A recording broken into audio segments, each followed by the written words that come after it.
अस्सलाम वालेकुम। Home recipes with Afifa में वेलकम। मैं अपने चैनल पर होम रेसिपीज़ शेयर करती हूँ, ऐसी रेसिपीज़ और टिप्स जो आपकी ज़िंदगी को आसान बना सकते हैं। आज बहुत आसान सी रेसिपी है स्पैगेटीज़ की रेसिपी। इसके लिए मैं यहाँ पर ले रही हूँ नेस्ट स्पैगेटीज़।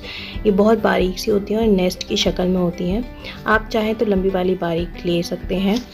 बस यहाँ पर मैंने बॉईल करना है। इसमें बॉईल करते हुए पानी में मैंने 1 चम्मच नमक का इस्तेमाल किया है और 2 चम्मच में डाल दूँगी ऑयल के, और यहाँ पर मैं स्पैगेटीज़ भी ऐड कर दूँगी। तो यहाँ मैंने स्पैगेटीज़ ऐड कर दी हैं और ये 2 से 3 मिनट में अच्छी तरह से बॉईल हो जाएंगी। बहुत आसानी से बॉईल हो जाती हैं। जितनी देर में बॉईल हो रही हैं, यहाँ सब्ज़ी काट के रख ली है जिसमें मैं शामिल कर रही हूँ शिमला मिर्चें और कैबेज का इस्तेमाल कर रही हूँ 1 का। साथ ही मैंने ले लिया है 1 कप के बराबर यहाँ पर श्रेडेड चिकन। इसको भी मैंने 1 चम्मच नमक डाल के पानी में बॉईल कर लिया था। तो यहाँ देखें स्पैगेटीज़ कितनी अच्छी से बॉईल हो गई हैं। यहाँ पर मैंने जब बॉईल हुई तो इसे ड्रेन आउट किया और ठंडा पानी ऊपर से डाल दिया ताकि इसका कुकिंग प्रोसेस रुक जाए और ये अलग अलग हो जाए। अब एक पैन में हम 3 से 4 चम्मच जो है ऑयल के शामिल करेंगे और इसके अंदर एक एक करके सब्ज़ी शामिल करेंगे। सबसे पहले मैंने शिमला मिर्च शामिल किया और इसे तकरीबन 10 सेकंड तक मैं भून लूँगी अच्छे से, ताकि इसका एक्सेसिव वाटर जो है वो ड्राई हो जाए। अच्छा, यहाँ पर मैंने शामिल कर दी है बंद गोभी। इसको भी तकरीबन 5 से 10 सेकंड मैं भूनूंगी। अब डालूंगी मैं इसके अंदर काली मिर्ची का पाउडर।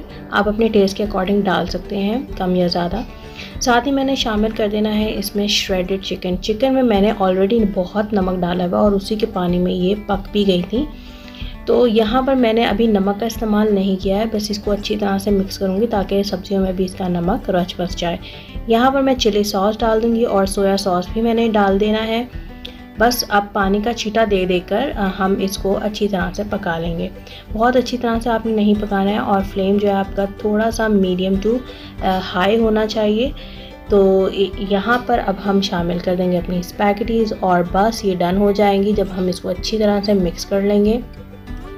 अगर आपको लगे कि इसमें नमक और मिर्चों की जो आपकी क्वांटिटी है वो कम रह गई है, तो आप थोड़े से पानी में 1-2 घूंट के बराबर के पानी में इसमें नमक और काली मिर्चें और सोया सॉस जो भी आप डालना चाहते हैं, चिली सॉस, वो डाल के अच्छी तरह से महलूल रेडी करें और इसको डालकर और बस इसको आपने इसको हिला लेना है। बस ये देखें कितनी खूबसूरत सी अलग अलग सी ये स्पैगेटीज़ रेडी हो गई हैं। ये नेस्ट स्पैगेटीज़ से हमने स्पैगेटीज़ रेडी की हैं। बहुत मज़ेदार है। ग्रीन पेपर स्पैगेटीज़ बहुत ज़बरदस्त बनती हैं। आप एक दफ़ा इसको ज़रूर ट्राई कीजिएगा। मुझे दुआ में ये ज़रूर याद रखिएगा। मेरे चैनल को सब्सक्राइब, लाइक, शेयर, कमेंट करना हरगिज़ मत भूलिएगा। बेल आइकन को भी ज़रूर प्रेस कर दीजिएगा ताकि हर न्यू आने वाली वीडियो की नोटिफिकेशन आप तक आसानी पहुँच सके। अल्लाह हाफ़िज़।